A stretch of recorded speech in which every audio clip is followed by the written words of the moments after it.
What's up, people? Welcome to our new show, The Money Talks. In this series, we are going to discuss everything related to personal finance. And in this video, we are going to discuss what things you need to consider before applying for a home loan.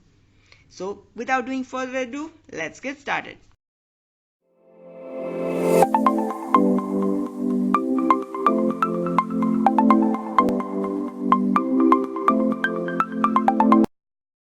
If you are planning to buy a flat and willing to take a home loan, then it is going to be very crucial for you to understand all the important aspects before applying for a home loan so that you can pay off your mortgage without facing any financial issues.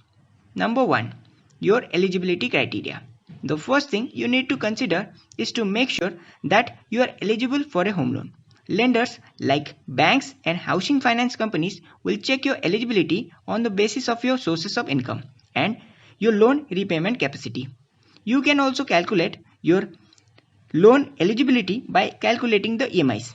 Banks usually limits the installments, that is EMIs, at 40 to 50% of your salary. It can't go beyond that. That is some of your basic pay and dearness allowance. In case if you have any existing liabilities, say another loan, the eligibility goes down further.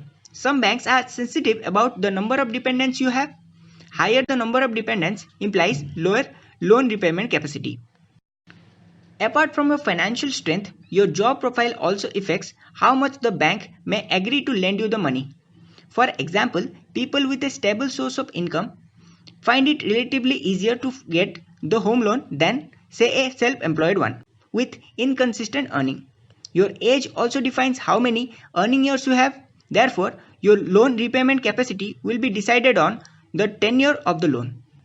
Usually, the loan tenure do not go beyond your retirement age unless you have any younger co-applicant. That co-applicant cannot be a minor but should not be above a certain age as well. The value of the property is also considered before approving the loan. Banks usually cap the loan amount at 70 to 80% value of your property. Number 2. Types of home loans.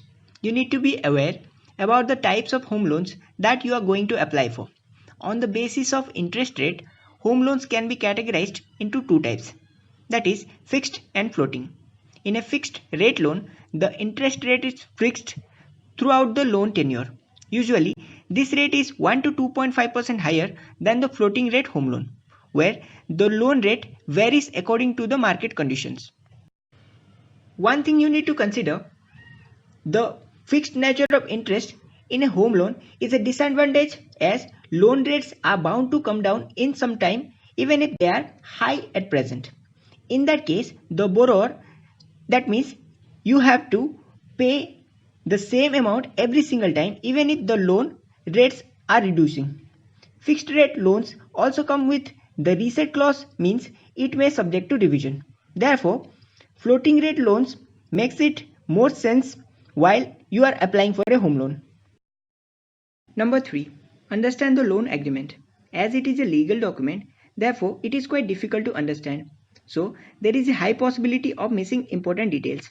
Generally, you may think of a default only if you do not pay the EMIs on time. However, there are some banks who define default when the person who took the loan dies or gets a divorce, in case of a joint loan, or involved in any criminal offense. Some banks have the security clause due to which bank can demand additional security along with your loan amount in case of the property rate falls. If you fail to pay, you will be marked as a defaulter. Apart from paying interest, there are some additional charges like administrative and service charges involved when you apply for a home loan. Also, there are penalties like on prepayment of the loan. It means when you pay your home loan before the end of its tenure, you have to pay penalty. So, you need to consider these factors when you compare different home loan schemes offered by various lenders. Number 4.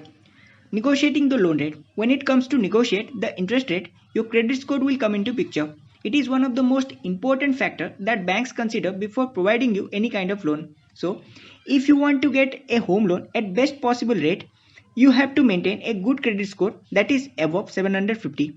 For getting such a high credit score, you should have a good credit history and That can be achieved by making timely payments for your credit card use and existing loans without any fail. Apart from that, if you have a good relationship with the bank, you can negotiate the loan amount and its interest rate. One important thing you need to consider that you need to make the purchase of your home loan at the end of the month, as banks have their monthly targets, so they may be more flexible as they do not want to lose their business. Number 5. Loan tenure. Your loan tenure will decide what is the amount you are going to pay against your home loan. Suppose you have taken a home loan of 25 lakhs at 8.5% of interest rate for tenure of 20 years. Your EMI will come around at 21,696 rupee per month, and the total interest you will have to pay, that is rupees 27 lakh 6,939 rupees. In such case, you are paying more interest than your principal amount. As the tenure period gets bigger and with the fluctuation in the market condition, you may have to pay even more interest in case you opt for a floating rate home loan. Number 6. Switching of lenders. Taking a home loan from a bank doesn't mean that you have to stuck with the same bank forever. In extreme situation or in case you are getting a significant better deal from another lender, you can always switch. Most banks don't have any prepayment penalty anymore on their floating rate loans. Therefore, you have to only pay for their processing fees. At least you need to negotiate to get any kind of reduction in the processing fee. When you apply for a home loan, the lender needs some legal documents against which they can provide you loan, as home loans are secured. They need your KYC document such as your identity and address proof, which include a valid passport or a voter ID card or an Aadhaar card. If you are employed, you need to submit your salary slip for last 3 months.